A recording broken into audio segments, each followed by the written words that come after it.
Inaugurata ieri sera a Concordia Sagittaria la 47esima edizione della Fiera Nazionale dell'Agricoltura, uno degli appuntamenti di riferimento per il comparto primario.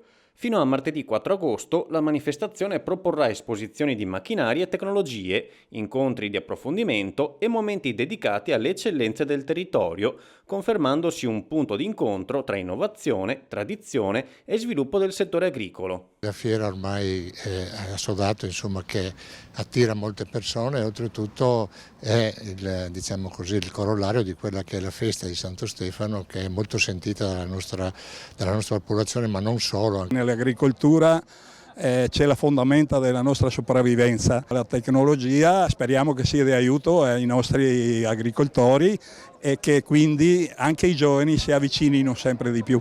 Il filo conduttore dell'edizione 2026 è l'identità che lascia l'impronta, un richiamo alle radici del territorio e alla storia della Serenissima. Accanto agli appuntamenti dedicati all'agricoltura, spazio poi anche alle rievocazioni storiche dell'Associazione XVI Reggimento Treviso 1797, alle visite guidate e curate da Mariangela Flaborea e ai sapori della tradizione, con la polenta protagonista dell'offerta enogastronomica. Dopo la giornata di oggi, il calendario vedrà domenica 2 agosto una serata dedicata alle aziende dei giovani agricoltori, promossa insieme a CIA, Coldiretti e Confagricoltura. Lunedì 3 agosto si parlerà invece di tecnologie e di evoluzione assistita, con il presidente della Commissione Agricoltura del Senato, Luca De Carlo, e i tecnici del CREA.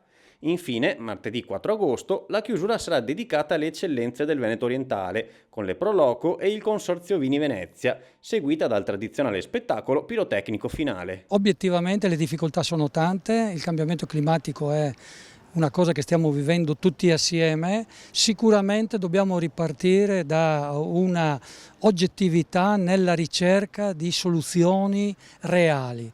I droni sono un'opportunità, le cover sono un'opportunità, però veramente dobbiamo avere il coraggio di metterci tutti quanti in gioco. Questo credo che sia la più grande sfida. Gli eventi hanno questo tipo di opportunità e di volontà. La regione è sul pezzo, è un momento strategico e anche molto difficile, perché noi ci troviamo in una situazione come emergenza idrica che con le previsioni che abbiamo veramente dobbiamo centralizzare l'acqua.